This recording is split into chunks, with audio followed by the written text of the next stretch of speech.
Drafting की थी। Drafting को कट करके हमने ये पैटर्न बनाया था। आज हम आपको फैब्रिक पे इसकी कटिंग बताएंगे। अब ये हमारा ड्राफ्ट नहीं है, कट होने के बाद ये हमारा पैटर्न हो गया है। अच्छा, यहाँ पे 2 फैब्रिक हैं। जो ऊपर वाली जो फैब्रिक है ये हमारी फ्रंट की बॉडी है और ये हमारी बैक की बॉडी। क्योंककि बैक में हमने बटन पट्टी लगाना इसलिए हमने ये एक्स्ट्रा फैब्रिक लिया है। मैं दिखाती हूँ कि एक्स्ट्रा फैब्रिक हमने कितना लिया है।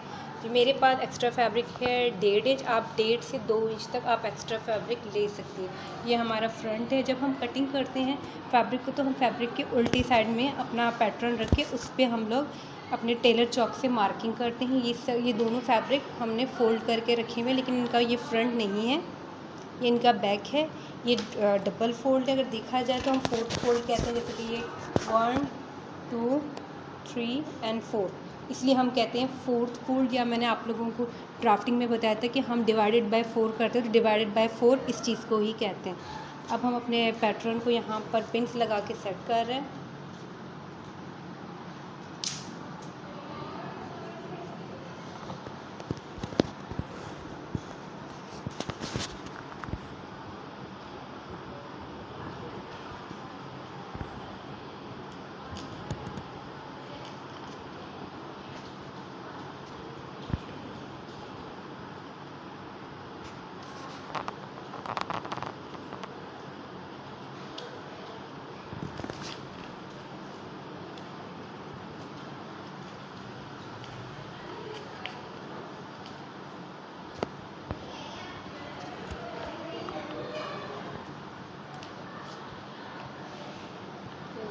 मैंने अपने पैटर्न को यहाँ पर पिन लगा के सेट कर दिया। अब हम यहाँ पे यानी जो हमारा पैटर्न है इसके अंदर सिलाई का मार्जिन हमने नहीं रखा है। हम सिलाई का मार्जिन हमेशा फैब्रिक पे ही लगाते हैं।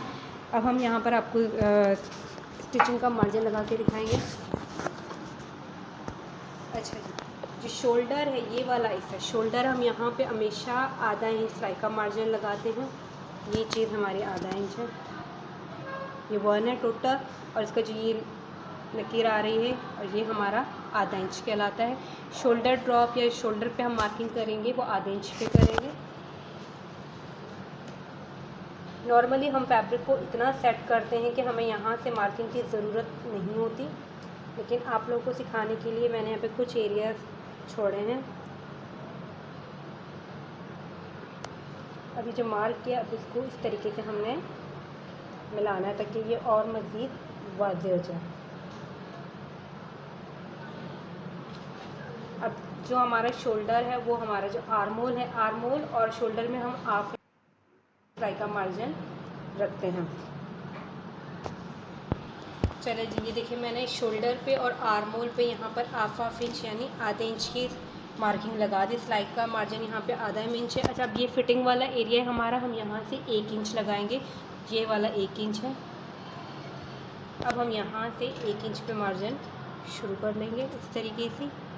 और ये बॉटम है, बॉटम में समटाइम हम आधा इंच लेते हैं, समटाइम हम 1 इंच लेते, क्योंकि हमें स्कर्ट जॉइंट करना होता है। लेकिन नॉर्मली हम लोग ज़्यादातर स्टूडेंट्स को 1 इंच करवाते हैं, क्योंकि सिलाई में स्टूडेंट्स हमेशा अप एंड डाउन करती है। लेकिन नॉर्मली हमें चूँकि यहाँ पर as a stage shoulder joint करना है, इसी तरीके से हमें स्कर्ट जॉइंट करना होता है, तो हम इस एरिए में जो स्टैंडर्ड है वो आधा इंच ही लिया जाता है या पौना 1 इंच। अब मैं यहाँ से आधा इंच पे मार्किंग करूँगी। ये देखिए हमारी मार्किंग हो चुकी है। मैंने पैटर्न पे सिलाई का मार्जिन नहीं बढ़ा, हम फैब्रिक पे बढ़ाते हैं। ये हमारा बैक है, ये हमारा फ्रंट है और ये बैक के बटन पट्टी के लिए मैंने 1.5 इंच बढ़ा है। 1.5 या आप 2 इंच बढ़ा सकते हैं। शोल्डर और आर्म होल से मैंने हाफ इंच बढ़ा है यानी आधा इंच। फिटिंग का मार्जिन हमारा 1 इंच लगता है और नीचे का जो बॉटम है वो भी हम हाफ इंच बढ़ाते हैं, क्योंकि हमें इसको स्कर्ट के साथ ज्वाइंट करना होता है, इसलिए हम स्टैंडर्ड में आधा इंच ही बढ़ाते हैं। अब मैं आपको इसकी कटिंग करके दिखाऊंगी। कटिंग करने के लिए हमें पहले ये पैटर्न को साइड पे रखना होता है, इसको निकालना होता है। ये देखिए मैंने अपना पैटर्न निकाल दिया, हमारी ड्राफ्टिंग कंप्लीट हो गई है। पिन लगा के मैंने दोनों फैब्रिक को सेट कर दिया। अब मैं आप लोगों को कटिंग करके दिखाती हूँ।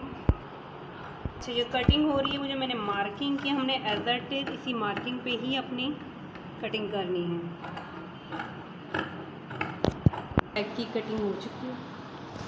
ये देखिए हमारे फ्रंट और बैक की कटिंग हो चुकी है। अब मैं आपको पूरा खोल के दिखाऊंगी। जो मैंने मार्किंग की है मैंने उस मार्किंग पे ही कटिंग की है। अच्छा, ये हमारा फ्रंट है और ये हमारा बैक है। बैक क्योंकि 2 हिस्सों में है, मैंने पहले ही कहा था कि हम यहाँ पर बटन पट्टी बनाएंगे बैक पे। फ्रंट और बैक की हमारी कटिंग हो चुकी है। अच्छा, मैं आपको स्कर्ट का कपड़ा दिखाती हूँ। स्कर्ट है बैक और फ्रंट।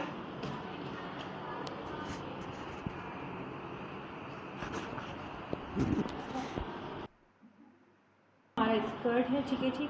अब स्कर्ट में हम यहाँ से गैदर्स या फ्रिल्स बनाकर इसको इस तरीके से सेट करेंगे। यहाँ पर ऐसे ही हमारे गैदर्स आएंगे यहाँ पर, और यहाँ पर नेक होगा, थोड़ी डेकोरेशन होगी। स्लीव की कटिंग में थोड़ी देर बाद आप लोग को करके दिखाऊंगी। तो इस तरीके से हमारा फ्रॉक स्टिच होके रेडी होगा। अच्छा, ये देखिए, ये हमारे स्लीव का पैटर्न है। हमने स्लीव का पैटर्न फैब्रिक पे रख दिया है। स्लीव भी फोल्ड है, 1 2 3 फोल्ड, ठीक है। अब हम यहाँ से जो आर्म होल का एरिया है, जो सरकमफ्रेंट से हम यहाँ पर आधा इंच बढ़ाएंगे, और ये फिटिंग वाला एरिया से 1 इंच बढ़ाएंगे। अच्छा, नीचे भी हम 1 इंच बढ़ाएंगे। अगर आपने पाइपिंग लेस लगाने तो आधा इंच बढ़ता है।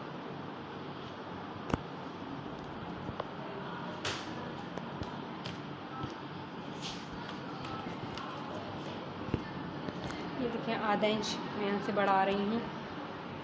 जो हमारा आर्म होल का सरकमफ्रेंस है वहाँ आधा इंच बढ़ाएंगे।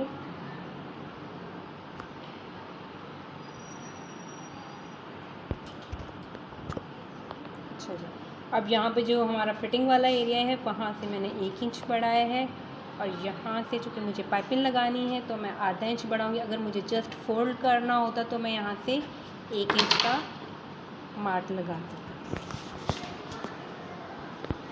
ये देखिए, मेरी मार्किंग हो चुकी है। मैंने ऊपर वाले एरिया से आधा इंच बढ़ा है। फिटिंग का एरिया हमारा 1 इंच बढ़ता है। अगर नीचे से आपने फोल्ड करना है, डबल फोल्ड करना है, तो आप 1 इंच बढ़ाएं। अगर आपने पाइपिंग यूज़ करनी है तो आपने ½ इंच बढ़ाना है। अब मैं अपने पैटर्न को निकाल के साइड पे रखती हूँ, फिर आप लोगों को कटिंग करके दिखाऊँगी। मेरे दोनों स्लीव कट हो चुके हैं,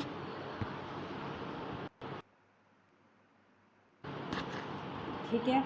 मैं पहले ही आप लोगों को फ़्रॉक दिखा चुकी हूँ। अब इंशाल्लाह ताला हमारी जो नेक्स्ट वीडियो होगी, हम वहाँ पे आपको स्टिचिंग करके बताएंगे किस तरीके से हम फ्रॉक्स की स्टिच करते हैं। नेक मैं आप लोगों को पहले सिखा चुकी हूँ कि नेक कैसे बनता है।